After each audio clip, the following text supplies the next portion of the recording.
All right, good day, everyone. Welcome back to another episode of Spark Your Fire. It's Friday again. Can't beat that Friday feeling as always. And what better way to spend the Friday afternoon by having a chat with John? Just like a bit of a property. We love to have a bit of property chat here. As a Yeah, little forum, and yeah, just talk all sorts of weird and wonderful things. Not just necessarily property, but at the same time, other asset classes, which John also touched on last time as well. So. But here's our mastermind, John. In your jacket today. yes, dressed up. David, nice to see you as always. So much going on in the world, so much going on in property market. I look forward to having a good old chat with you as always. Perfect, perfect. All right. So first up, the rank RBA's hike interest rates again. Pretty Yeah, much. I mean, is that a surprise to most people? I don't think so. I think the big four banks have changed their predictions pretty much just right yeah, before. I think right before the correct. the actual RBA cash rate meeting. But I think all factors are pointing to the point that where the unfortunately the Persian War there is having an impact on the oil supply, which then Yeah, has a consequence on the inflation that's yet to hit, to be honest. So they're being very cautious at the moment, and hence the reason they really want to push it. But look, I guess the main thing is they're not. They did make it very clear. I should say Michelle Bullock did make it very clear at the post meeting with the journalists to say that the Persian War or the war in Iran at the moment is not the reason for this hike. Basically, she's saying the reason why they wanted this hike is still because the demand is still way too strong at the moment. So our internal demand, not it's not due to external factors such as the war, but mainly for the internal demand is way too strong. The unemployment rate is still fairly low at 4.1% previously. Actually, I think the unemployment rate just came out yesterday or the day before. Was that sitting at 4.3%, based on the February data. So 4.3%, and it's still edging up. And basically they're just thinking it's the economy is still way too hot at the moment. Like the supply can't keep up, the demand is still way too strong. They basically kind of need to reverse the the loosening that they've done last year, the free interest rate drops that they've done last year, in order to get people yeah. not to spend like a crazy drunken sailor at the moment. Um, that's the way I Yeah. read it. What do you think, John? Yeah, that's right. She said that it's not because of the war in Iran, it's because of all the inflation data at the beginning, which is saying inflation's too high.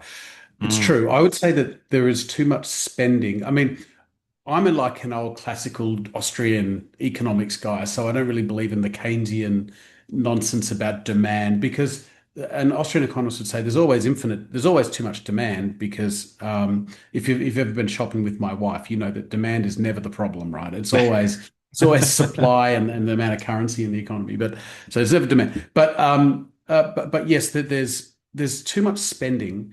Where is the spending coming from? The spending is actually coming from the government because the private sector can't create inflation, but the government can. And a lot of economists have been quite right on this. If there was less government spending, then there would be a lower inflation number. But this sort of ties into the excess of government spending and the low unemployment rate sort of ties together because a low unemployment rate, another sort of Keynesian fallacy is that low unemployment feeds inflation. Actually, if you're employing people in the private sector, they're producing goods and services, that's deflationary. So like a high employment rate, like strong employment, is great to get inflation down because all those goods and services come into the yeah. economy. What's happening in our economy is we're not employing people in the private sector, we're employing people in the public sector. And that is why you've got high government spending, really nice employment numbers, but inflation still keeps going up because these jobs aren't productive jobs. So Sandra Bullock, Michelle Bullock did the right thing. Um, she's a bit of a fresh face as well. I know that how long, David, has she been in the job? About a year? Over a year now. No, she's been Over a she's year been now, at but the helm maybe for quite a while now, as a matter of right. fact. Yeah. Yeah, because what I was wondering is whether or not she has the political clout to be able to say, look, some of those mistakes were the previous administration's mistakes, and I'm correcting them by raising rates. I might be being a bit generous to her. But I don't the think she reason, would say that, to be honest. I don't think no, she would. fair I don't, enough. she wouldn't put it that way. Look, but Yeah, because ultimately it's she's just representing the board. So now it's the RBA board that's yeah, the one that's making the decision. She's right. basically a messenger. Yeah. So ultimately, the board has decided that it's too hot, blah blah blah. Then Mm, that's what they need to do. And another interesting point this time talking about the board is that so they have 9 people on the board in terms of deciding the yes. cash rate, right? 5 votes goes into they want to raise this time. 4 votes Mm, goes into they do not want to raise this yeah. time.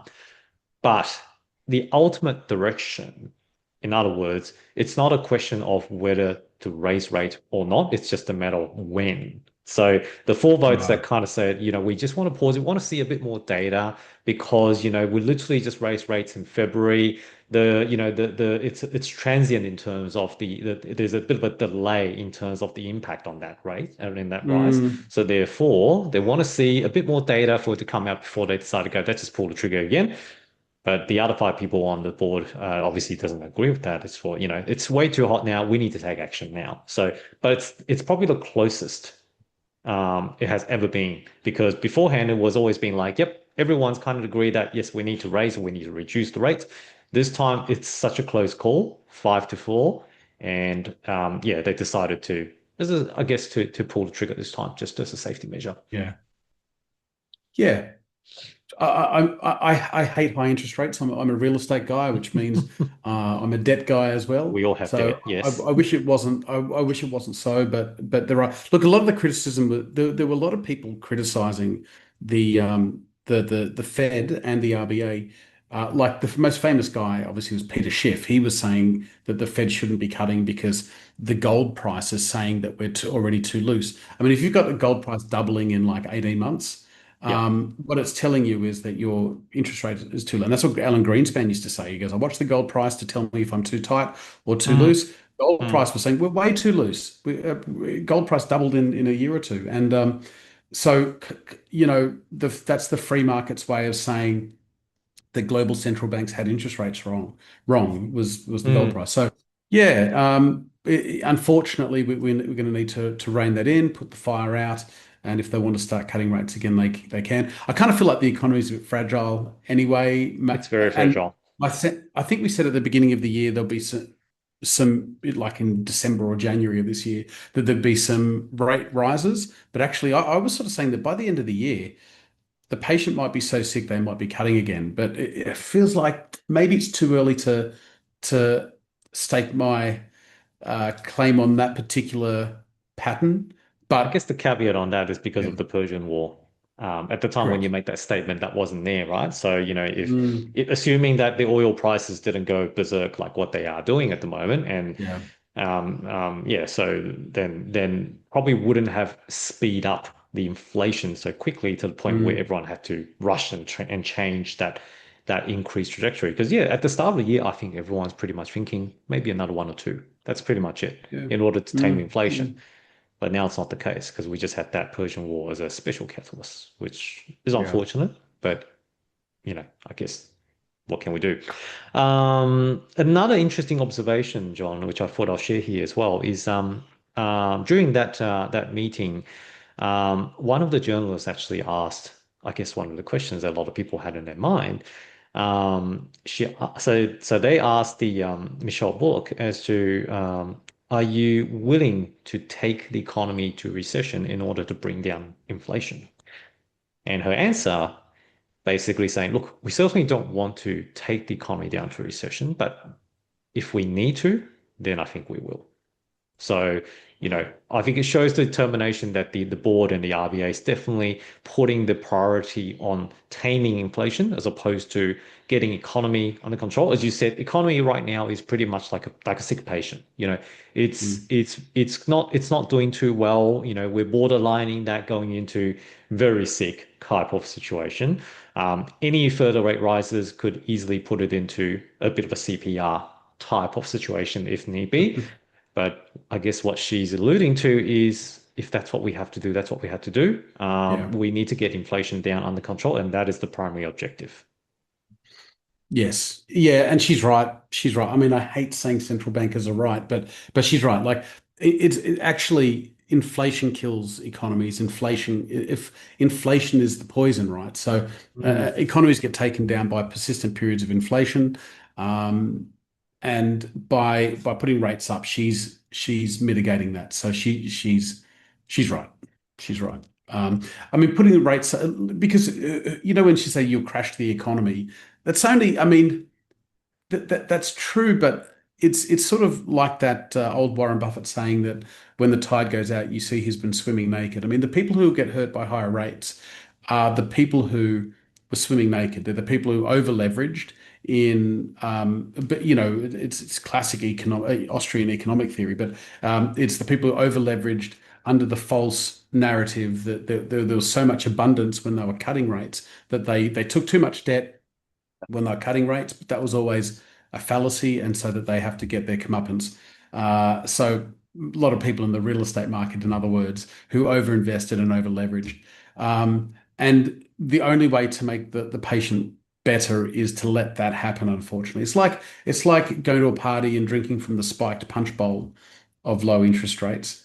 mm. You got to let yourself have a hangover to get better. You got to go through rehab. So yes, higher interest rates might be a bitter pill to swallow, but it's the right medicine, and the patient needs the medicine. The other medicine that the patient needs are lower taxes. Like one of the, like we Australia is very unproductive at the moment, Yes. and we're uniquely overtaxed.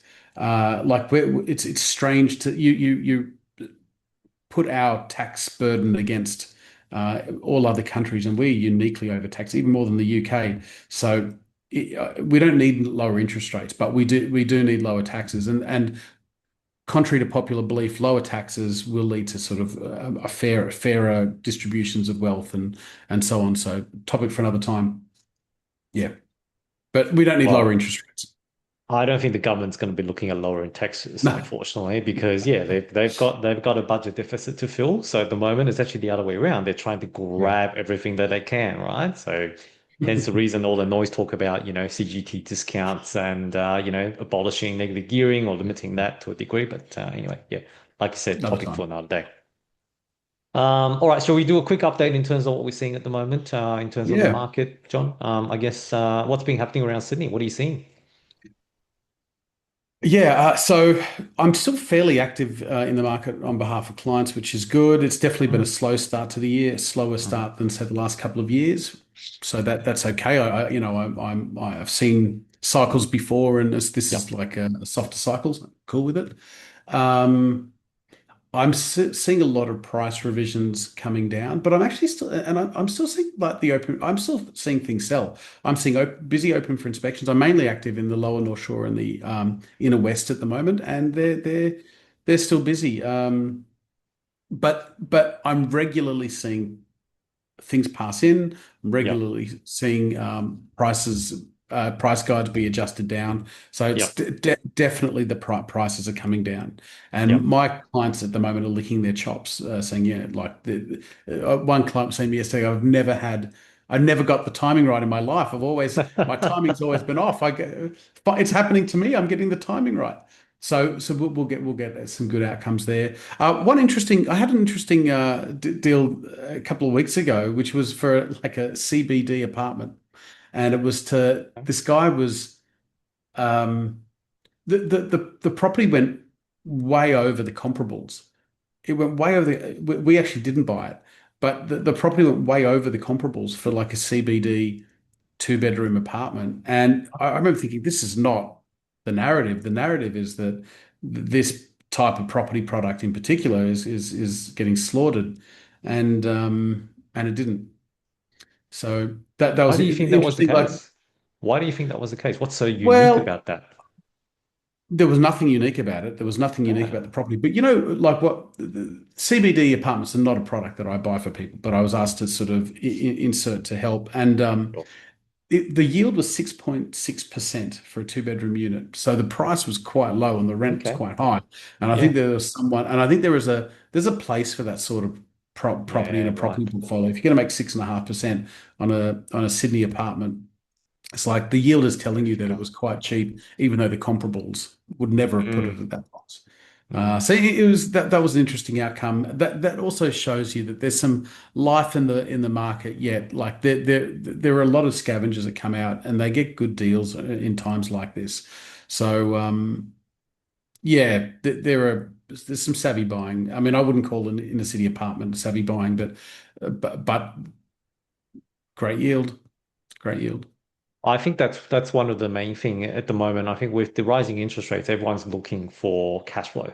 They Yeah. want to safeguard Yes. themselves at the moment. So anything that's kind of got a decent yield is getting snatched up fairly quickly by property investors Mm, right now. So and Sydney property has always been on the upper end of the price range. So it makes sense yeah. for it to see, especially the upper range side of things started to come down a little bit. And that's the area that you Mm, play in anyway. yeah. Um, but I suppose the bottom quartile would probably still be very competitive because that's Yep. the affordable range, and therefore there's always Correct. going to be demand for people needing somewhere like a shelter, for example. So Yeah, totally. Yeah, totally. No, it's so far like there's good buying, prices are coming down. yeah, It's not a bloodbath. It's yeah, still busy, but when like going to an open for inspection requires no commitment from you. It's like when you put the paddle up, that's when you find out who's really got their finance in order. And I think yes. that what we'll find is actually there's a lot of tire kickers at the moment, and that prices but no one's willing to sign on the front page of a contract. So yeah, what are you seeing Which out there? means You're which means oh, there's go for actually it. good opportunity for people Totally. looking at Sydney property, right? Mm. So, for once you probably don't need to go through that much of a competition, don't need to put your Yeah, pedals up so many times in an auction to be yeah, able to win the property. So, for those people who's looking at getting into Sydney, now is probably a good time to be looking into it. totally. So, Yeah, yeah. totally. Look, on my end, look, the investors are still fairly active at the moment. I have to say, especially on the lower range side of things, still looking around 600 to $700,000, mainly around, either regional area, regional New South Wales, regional Victoria, or looking at Melbourne, basically. And some investors starting to look at Tasmania as well. Launceston, Hobart, that kind of thing. So yeah, so it's interesting because people are chasing affordability. So especially like in times like this, where people are certainly more cautious in terms of how they structure their portfolio. They're mindful they need to get some sort of cash flow type of property into the mix in order for them to be able to hold on to a long term. So Mm. usually the first couple properties might have been more growth focused or growth heavy. So they're sacrificing yield on those. But now they're starting to more switch more towards, okay, rethinking their strategy, say, okay, should I be getting into a cash flow property earlier as opposed to just go growth, growth, growth type of property, maybe a growth and a cash flow type of property that they can pitch and pair together to help each other and maintain that cash flow in an uncertain interest rate environment like Yeah. this. So yeah, so that's what I'm seeing at the moment. Investors are still looking, especially the opportunistic investors. A lot of people are starting to sit in on the fence, though, I have to say, just because of uncertainty, which is quite normal. Mhm. But look, I think, and that ties in with what we're about to talk about later part, like second part of the pod as well. Mm. But anyone that's kind of doing, like in uncertain times like this is actually one of the greatest opportunities to be looking at getting into the Totally. market because, yeah, like any changes. So anyway, that sounds like, sounds like I'm just talking from a property guy perspective, but just mainly Yeah. putting on my investor hat at the moment, say if I can afford to basically purchase a property and look, what I would caution for people to do is factor in another 0.5% from today as well, another two rate rises Five. at least from today. If you can still maintain the cash flow quite well with your portfolio, like that's probably a minimum at the moment. Then you can look at getting another asset under your belt. Mm. So do a bit of modeling, do a bit of projection in terms of that cash flow. Um, like we always say, buy when you can afford it. So, whilst it's not the best opportunity to buy, and that's it, and that's the main thing, when is the best opportunity? The best opportunity is when you can afford it, not when the interest rate is low or when the interest rate is high. True.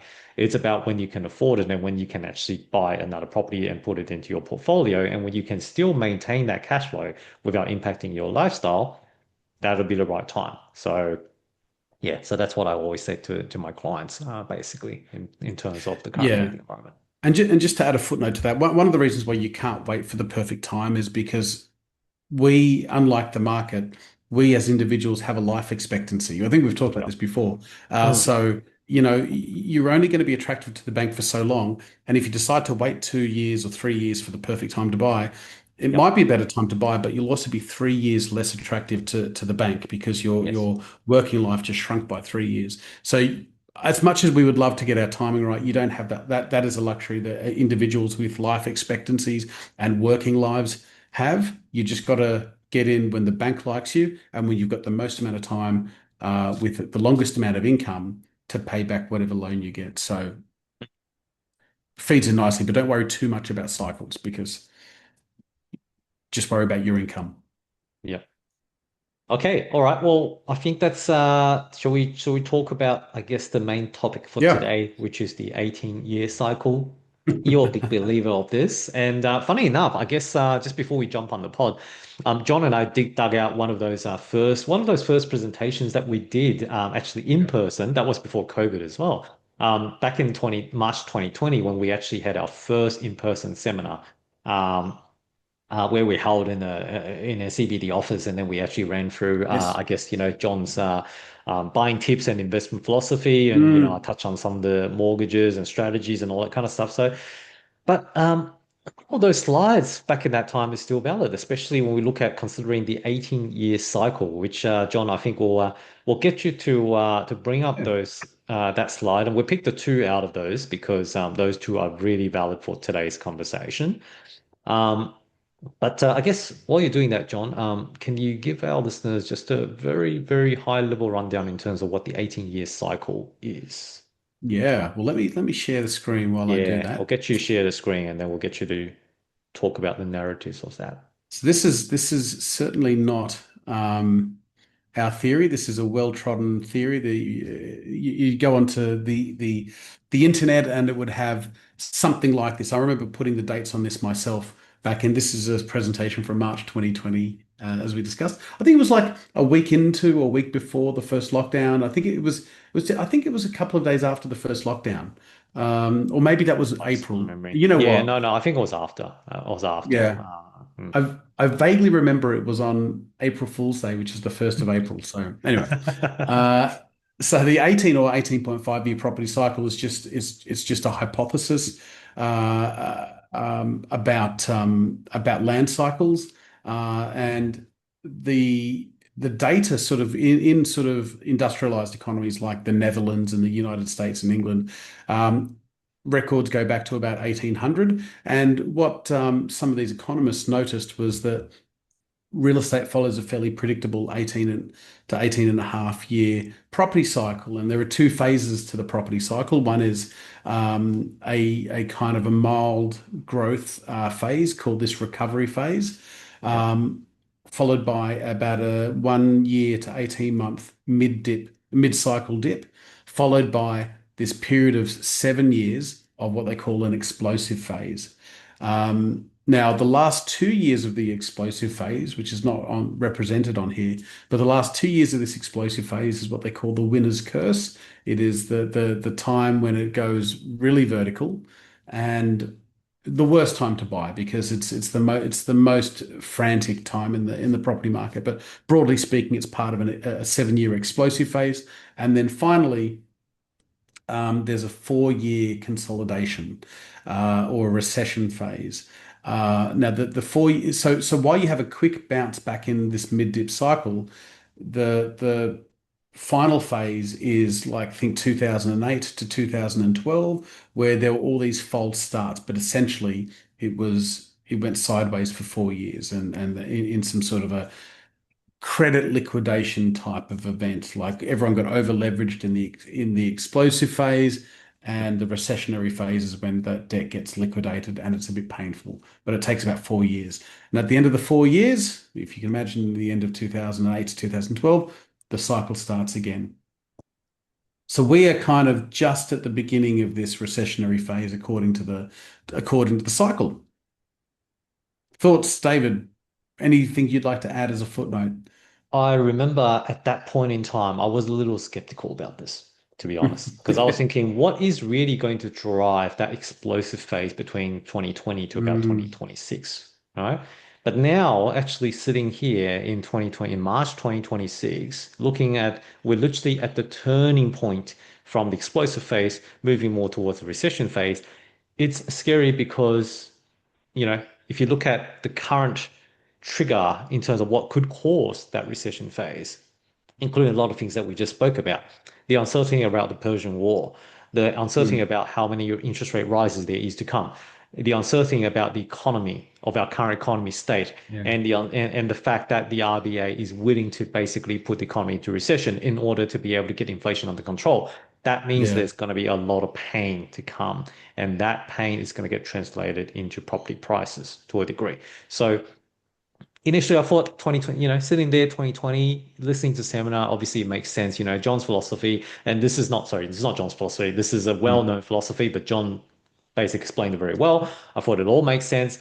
But, I was thinking, what is really going to trigger that recession phase and what is going to trigger the explosive phase?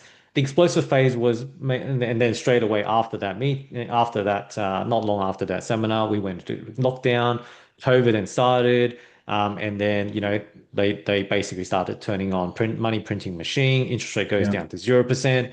Boom. All of a sudden, there's abundance of liquidity in the market, which is causing the explosive phase yeah, across the property cycles. Now, um, when I look back at the past data, the 5 years data, according to Cautality, Sydney only had about 30, 31, 32%. So you wouldn't call that explosive as such. But if you mm, look at other cities like Perth, for example, Perth was sitting at 90% for the past 5 years. correct. That's absolutely amazing.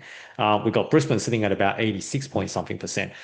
Same with Adelaide, around the same level. So, like the markets are doing its own thing following the 18-year Yeah, property cycle.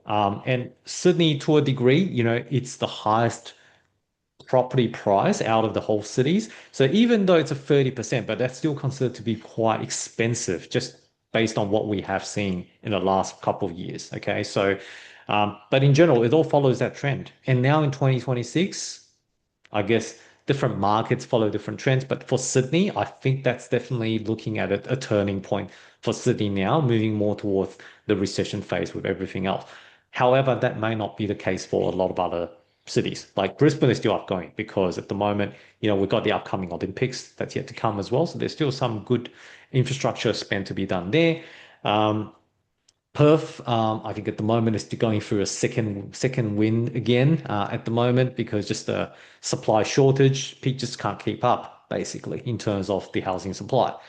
Um, so yeah, every one of them yeah, runs at different pace at the moment, but in general, yeah, like if I apply this graph just to Sydney, it's pretty accurate and it's yeah, scary accurate. yeah. I mean, the problem with this chart is what is the cycle and what is the market? And you touched on that Mm, brilliantly. Like Perth, Adelaide, Sydney, they've all moved in very different ways. I wouldn't call what we've gone through in Sydney an explosive phase, but in Australia, the market has followed this. So maybe like this is like a nice blend of the Australian aggregates. But it's interesting. And I'd add another thing. We had a massive boom in the last time Sydney was the top performing capital city was 2021 during that that interest rate cutting cycle, and it went vertical, and then you had this massive correction in I think 2022. Whereas the 2022, like it went down like 15% or so. Where is that in this chart? It's yeah, not there. There, yeah, there are, so it's imperfect, but I think if you smooth all of it out, I think it's broadly broadly, correct. yes. What I so, and this is another topic for another time, but which markets are going to be most affected by this recessionary phase? Because I would not say that Sydney is the most frothy. It might be the least frothy market right now. So even though Sydney will have its, the tide will go out and Sydney will have its correction, I think it will probably be the gentlest correction of all the capital cities. Melbourne is probably going to have the lowest correction of all. It's going into this cycle extremely inexpensive. So what I would say is like this is we're projecting a hypothesis onto a market, and in fact onto like seven markets. So Mm. how Sydney and Melbourne and Brisbane and Perth exactly fit into this, I think is it's gonna there's gonna be some slight changes, but I think broadly speaking, it seems to be holding out. Um, it seems to be holding out. I mean, it's amazing that it's broadly Yeah. happening. Yeah, And I think it also, I guess if you talk about, Sydney having done about, let's say 30 to 40% in the last 7 years between during that explosive cycle, um, the recession phase might also mean that it's not going to come down as much as well. yeah. So, to a degree, it's all proportionate. Mhm. And again, it depends on a lot of government policies, fiscal policies that's yet to come. I'm sure the government's not going to sit there and then let the property markets go crashing down like crazy because that's going to impact the financial backbone for the banks as Yes. well. That's not something that they're willing to see. Because yeah, so at the end of the day, we might be in for a short period of time where it does go into a correction phase, but how long that is and how big of that opportunity window will last, who knows?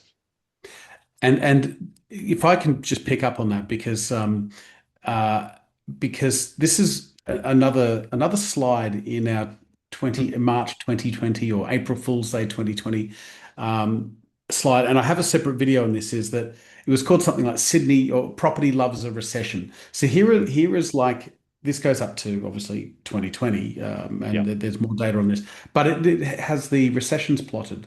So 2087 crash, dot-com crash, GFC, and if I've subsequently done ones where it's like the 2020 COVID recession and so on. So there's a lot more data than this. This stops back in 2020, early 2020. However, yeah, what you can see is that every time there is a recession, it's always followed by or encompasses a massive boom in property prices. And the reason mm, for that is whenever there's a hint of a recession, the monetary spigots get turned back on, the monetary bazookas start firing again. And so, and you made the point just a few moments ago that the economy can't handle dropping property prices for very long. I mean, it's willing to tolerate them for a little while, but there's too much debt liquidation if property prices are allowed to fall. Property prices need to rise so that at least nominally everyone's getting paid back. So, um, if like what usually is if the 2026 18-year cycle is true, what generally follows it is a pretty good market that you want to be participating in.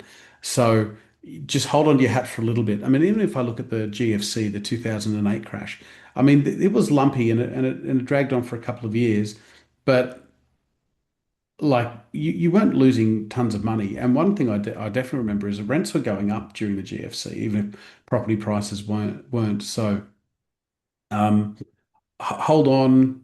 Maybe even add to your position. This is the time. It happens once every 2 decades.